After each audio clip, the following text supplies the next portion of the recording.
വർഗീയ പരാമർശം നടത്തിയ സജി ചെറിയാൻ കാസർഗോഡിനെ അപമാനിച്ചതായി എന്നെ നെല്ലിക്കുന്ന് എം.എൽ.എ.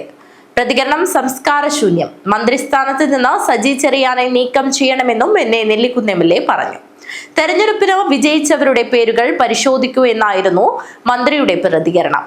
കാസർഗോട്ടെ ജനങ്ങൾ മതം നോക്കിയല്ല വോട്ട് ചെയ്യുന്നതെന്നും തൊഗാഡിയുടെയും രാജീവ് ചന്ദ്രശേഖരന്റെയും നാവ് കടമെടുത്താണ് സജി ചെറിയാൻ പ്രതികരിക്കുന്നതെന്നും നെല്ലിക്കുന്ന് കുറ്റപ്പെടുത്തി.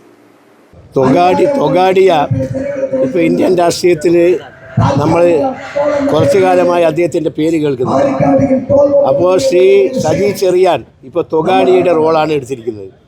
ശ്രീ രാജീവ് ചന്ദ്രശേഖരൻ്റെ നാവ് ശ്രീ സജി ചെറിയാൻ കടമെടുത്തിരിക്കുന്നു എന്നാണ് അത് സംബന്ധിച്ച് എനിക്ക് പറയാനുള്ളത്. അപ്പോൾ കാസർഗോഡിൻ്റെ പ്രത്യേകത നമുക്കറിയാം. നിരവധി മതങ്ങൾ ജാതികളൊക്കെ ഉൾക്കൊള്ളുന്ന ഒരു പ്രദേശമാണ്. ഈ പ്രദേശത്തെ രാഷ്ട്രീയ പാർട്ടികൾ പല ജാതിക്കാരുണ്ട്, പല മതവിശ്വാസികളുണ്ട്, പല ഭാഷകൾ സംസാരിക്കുന്ന ആളുകൾ. അവർ ജനപ്രതിനിധിയാകുമ്പോൾ അവർ മതത്തിൻ്റെ പേരിലല്ല വോട്ട് അഭ്യർത്ഥിച്ചിട്ടുള്ളത്, അവർ ജാതിയുടെ പേരിലുള്ള വോട്ട് അഭ്യർത്ഥിക്കും. ഏതെങ്കിലും രാഷ്ട്രീയ പാർട്ടിയിൽ ഒരു പ്രത്യേക മതത്തിൽ വിശ്വസിക്കുന്ന ആളുകളുണ്ടെങ്കിൽ അതിൻ്റെ അർത്ഥം എന്താണ്?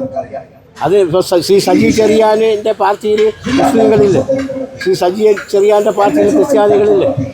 അപ്പോൾ ശ്രീ സജി ചെറിയാൻ്റെ പാർട്ടിയിൽ ചില പഞ്ചായത്തുകളിൽ ഒരു പ്രത്യേക വിഭാഗത്തിൻ്റെ ആളുകൾ മാത്രമാണല്ലോ ഉള്ളത്. അതുകൊണ്ട് മറ്റെന്തെങ്കിലും ദുർവ്യാഖ്യാനം നമുക്കതിന് നൽകാൻ പറ്റും.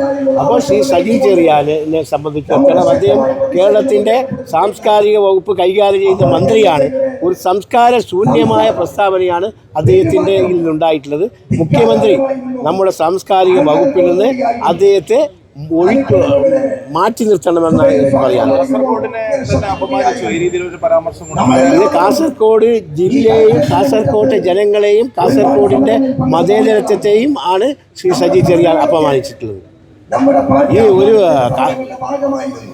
എന്താണ് അദ്ദേഹം പറഞ്ഞത്? കാസർഗോട്ടെ മുനിസിപ്പാലിറ്റിയിലെ അതുപോലെ തന്നെ മറ്റ് പഞ്ചായത്തുകളിലെ കാസർഗോട്ടെ എം.എൽ.എമാരുടെ പേരെടുത്ത് നോക്കൂ എന്നാണ് അദ്ദേഹം പറഞ്ഞത്. അതിൻ്റെ അർത്ഥം എന്താണ്? അതിൻ്റെ അർത്ഥം പച്ചയായി പറഞ്ഞാൽ ഒരു പ്രത്യേക മതവിശ്വാസികൾ ജനപ്രതിനിധികളായി തീരുന്നുണ്ട് എന്നാണ്. അത് പാടില്ല എന്നാണോ ശ്രീ സജിയാൻ പറയുന്നത്? ഒരു മുസ്ലിമായ എനിക്ക് ഒരു ജനപ്രതിനിധിയായുള്ള അവകാശം അർഹതയില്ല. ഞാൻ ജനപ്രതിനിധിയായാൽ അതിൻ്റെ അർത്ഥം എന്താണ്? ഞാൻ ജനപ്രതിനിധിയായാൽ അതിൻ്റെ അർത്ഥം നമ്മുടെ മതേതരത്വം. ഞാൻ ജനപ്രതിനിധി എന്ന നിലയിൽ കാസർഗോഡിൻ്റെ ബഹുസ്വരത ശക്തിപ്പെടുത്തുന്ന നീക്കങ്ങളെ ഇതുവരെ എൻ്റെ ഭാഗത്തുണ്ടായിട്ടുള്ളൂ. എല്ലാ ജനപ്രതിനിധിയുടെ ഭാഗത്ത് അത് മാത്രമേ ഉണ്ടായിട്ടുള്ളൂ. അപ്പോൾ ശ്രീ സജി ചെറിയാൻ്റെ പ്രസ്താവന കാര്യങ്ങൾ മനസ്സിലാക്കാതെ നമ്മുടെ നാട്ടിൽ നിലവിലുള്ള ഈ മതേതരത്വവും സൗഹാർദ്ദവും തകർക്കാനുള്ള ഒരു പ്രസ്താവനയാണ് സജി ചെറിയാൻ്റെ ഭാഗത്ത് ഉണ്ടായിട്ടുള്ളത് എന്ന കാര്യത്തിൽ ആദർശമില്ല. പലരുടെയും ഭാഗത്ത് നിന്ന് നമ്മുടെ കേരളം ഒരിക്കലും കേൾക്കാൻ ആഗ്രഹിക്കാത്ത പല പ്രസ്താവനകളും വന്നുകൊണ്ടിരിക്കുകയാണ്. ആ കൂട്ടത്തിൽ ശ്രീ സജി ചെറിയാൻ്റെ പ്രസ്താവന. എനിക്കൊരു കാര്യം കൂടി പറയാനുണ്ട്. അബുദാബിയിൽ വാഹനാപകടത്തിൽ കുഞ്ഞു കുട്ടികളടക്കം മരണപ്പെട്ടു.